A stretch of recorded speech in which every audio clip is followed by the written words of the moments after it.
सिर्फ़ और सिर्फ़ चंद मसालों के इस्तेमाल से बनाएँगे जनाब आज कोई इतनी लज़ीज़ बीफ ब्लैक पेपर कढ़ाई, तो जिसके लिए आप लोग रेस्टोरेंट या होटल में हज़ारों रुपए ख़र्च कर देते हैं ना, तो अब आप बिल्कुल बहुत ही आराम से घर में ब्लैक पेपर कढ़ाई बना सकती हैं। मैंने इसमें अच्छा ज़्यादा मसालों का भी इस्तेमाल नहीं किया है, मगर रिज़ल्ट जब आप देखेंगे ना तो आप ख़ुद भी हैरान रह जाएंगे। बिस्मिल्लाहिर्रहमानिर्रहीम, अस्सलाम वालेकुम। मैं हूँ समरीन अकमल। मैं आपको अपने चैनल दिल्ली के ज़ायक़े में वेलकम करती हूँ। उम्मीद करती हूँ आप सब लोग खैरियत से होंगे।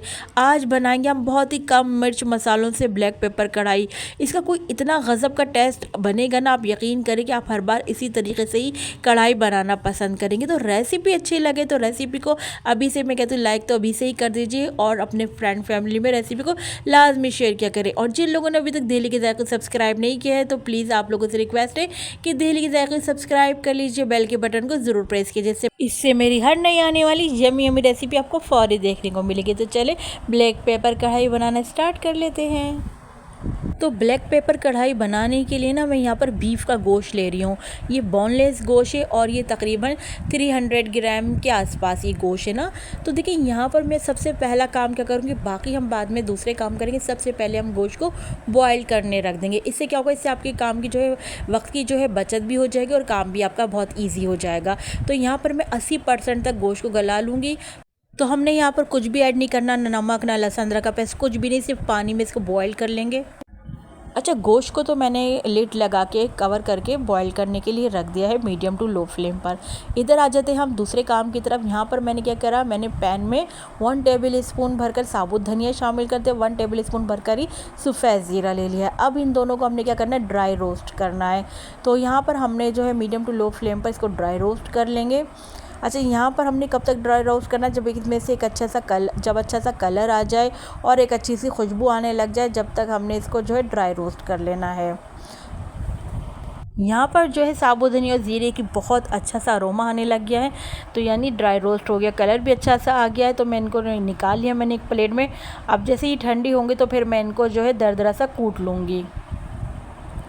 अच्छा, यहाँ पर कढ़ाई की ग्रेवी बनाने के लिए मैंने पतीली ले लिया। अब इसमें मैंने ऑयल शामिल कर दिया है। ऑयल आपको जितना लेना आप ले लीजिएगा। मैंने यहाँ पर अपने हिसाब से ऑयल ले लिया है। यहाँ पर मैंने टमाटर 2 अदद शामिल कर दिए, जिनको मैंने इस तरह लंबाई में जूलियन कटिंग में टमाटरों को काट लिया है।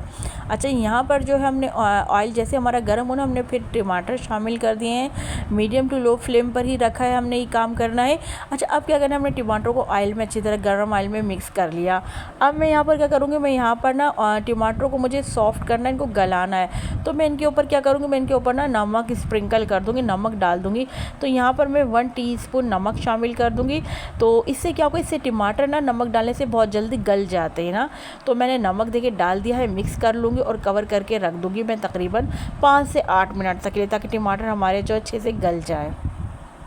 अच्छा, यहाँ 10 मिनट हो गए थे टमाटर को गलते हुए। तो देखिए टमाटर अच्छे खासे ना यहाँ पर सॉफ्ट हो गए। तो मैं क्या करूँगी, स्पैचुला की मदद से ना इनको मैश करती रहूँगी ना, अच्छा सा मैशी सा इनको कर लूँगी।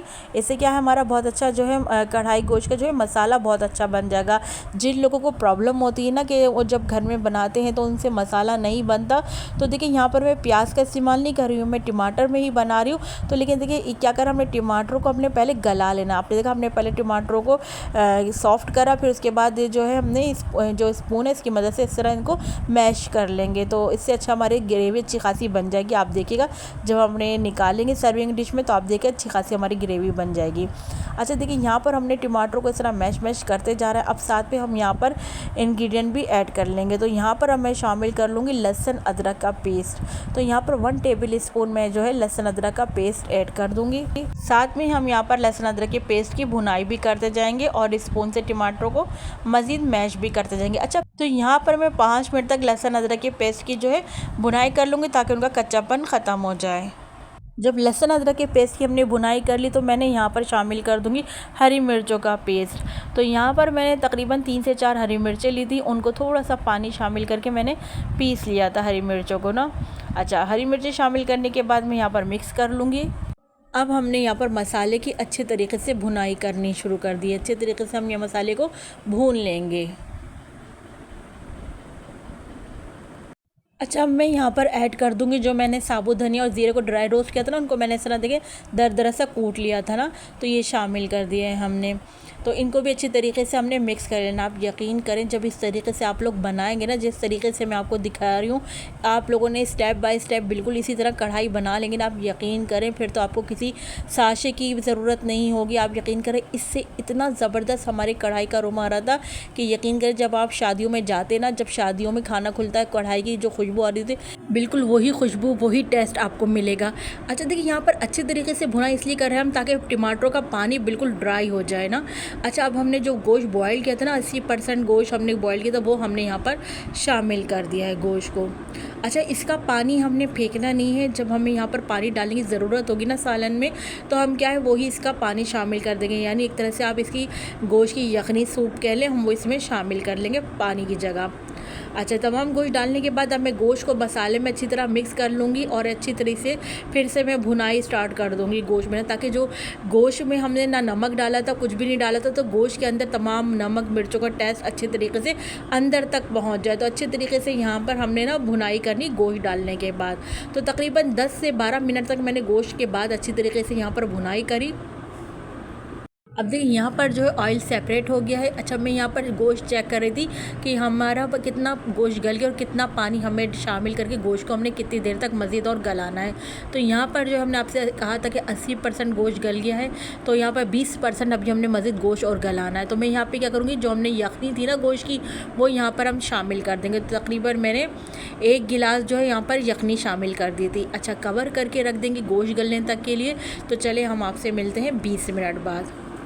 अच्छा यहाँ पर 20 मिनट हो गए थे, तो हमने अभी यहाँ पर सिर्फ हरी मिर्चों के अलावा कोई स्पाइस अभी तक ऐड नहीं किया है। तो यहाँ पर हमने 1 से 1.5 टेबल स्पून यहाँ पर मैंने काली मिर्चें शामिल करी हैं, कुटी हुई और फ्रेश आपने लाजमी शामिल करनी है। कुटी हुई काली मिर्चों को पहले से पीसी हुई नहीं डालिएगा, और बाज़ार की तो बिल्कुल भी नहीं डालिएगा, घर की डालिएगा। आप यकीन करें घर की काली मिर्चों में और बाज़ार की पिसी हुई काली मिर्चों में बहुत फ़र्क होता है। तो घर की आपने ताज़ी पिसी हुई शामिल कर देनी काली मिर्चें कुटी हुई ना। अच्छा अब देखिए यहाँ पर हमने अब इसमें शामिल कर देंगे। अच्छा मैंने बाद में और ऐड करी थी, इसलिए मैंने आपसे कहा कि 1 से 1.5 टेबल स्पून टोटल हमने पिसी हुई काली मिर्चें शामिल करी। देखिए मैं और ऐड कर रही हूँ। अच्छा अब यहाँ पर मैं आपको बता दूँ, यहाँ पर हम साथ में शामिल कर देंगे जो कि मैं समझती हूँ कढ़ाई गोश्त की जो है वो जान है। जी हाँ, जिसके बगैर लगता है कढ़ाई गोश्त अधूरा है, तो ये शामिल कर देंगे हरी मिर्चें। जी हाँ जनाब, वो है हरी मिर्चें जिनके बगैर कढ़ाई गोश्त हमारा अधूरा है। और आपने देखा होगा तकरीबन तमाम ही बड़े जो है हरी मिर्चें कढ़ाई गोश्त में शौक़ से खाते हैं। अच्छा हमने 3 अदद हरी मिर्चें यहाँ पर बड़ी वाली शामिल कर दी हैं। साथ में खुशबू के लिए हमने यहाँ पर हरा धनिया कटा हुआ शामिल कर दिया, और जुलन कटिंग में कटी की हुई हमने अदरक शामिल कर दी है। साथ में ही इसमें हमने कसूरी मेथी शामिल कर दी है। कढ़ाई गोश्त में कसूरी मेथी की बहुत ज़बरदस्त सा अरोमा आता है, बहुत अच्छी लगती है। तो हमने कसूरी मेथी यहाँ पर तकरीबन 1 टेबल स्पून भरकर शामिल कर दिया। अच्छी तरीके से इन तमाम चीज़ों को मिक्स करेंगे। अच्छा अभी मैं 5 मिनट के लिए कवर करके रख दूँगी, ताकि जो हमने ये डाले हैं काली मिर्चें और इसमें कसूरी मेथी और अदरक हरा धनिया, तो इनकी हरी मिर्ची इन सब की खुशबू ना थोड़े से हमारे कढ़ाई गोश्त में आ जाए। तो 5 मिनट के लिए हम कवर कर रखते हैं अच्छा सा एक अरोमा आने तक के लिए। तो मिलते हैं हम आपसे 5 मिनट बाद। यहाँ पर 5 मिनट हो गए थे। यकीन करें जब मैंने लिड हटाई ना, आप यकीन करें पूरे मेरे किचन में इतनी ज़बरदस्त सी कढ़ाई गोश्त का अरोमा फैला हुआ था। तो टेस्टी सा, बहुत आपने देखा कितने आसान तरीके से हमने बनाना सिखाया, बहुत ही कम घर के मिर्च मसालों से बना है ये टेस्टी सा कढ़ाई गोश्त, जिसको हम सर्विंग डिश पे अपने निकाल लिया है। तो आप यकीन करें ये बहुत ही मज़े का, तो मैं कहती हूँ आपको जैसे गुड लुकिंग नज़र आ रहा है ना, खाने में भी ये बहुत ही मज़े का बना था। आपने ज़रूर बनाना है, मुझे ज़रूर फीडबैक देकर बताना है कि आप लोगों ने ये बनाया तो आप लोगों को ये कैसा लगा। ज़रूर इस स्टाइल से बनाइएगा, स्टेप बाय स्टेप बिल्कुल इसी तरह फॉलो करिएगा। तो आप यकीन करें आपका भी इसी तरह रेस्टोरेंट स्टाइल का बिल्कुल आपको कढ़ाई गोश्त घर में बनकर तैयार हो जाएगा। वही खुशबू, वही टेस्ट, बहुत लाजवाब हमारा कढ़ाई गोश्त बना है। दिल चाह रहा है बस कि अभी रोटी आ जाए, या तंदूर की रोटी के साथ भी बहुत मज़े का लगेगा। नान मिल जाए, रोगनी नान मिल जाए, गर्मा गर्म रोटी, गर्मा गर्म सालन, तो जनाब मज़ा ही आ जाएगा। तो आप लोग ज़रूर बनाइएगा, ज़रूर फीडबैक दीजिएगा। चले चलती हूँ, क्योंकि मैं आप लोगों के लिए इसी तरह मज़े की यमी रेसिपी लेकर आप लोगों की खिदमत में हाजिर होती रहती हूँ। जब तक के लिए मुझे समरीन अकमल को दहली के ज़ायक़े से इजाज़त दीजिए। अल्लाह हाफिज़।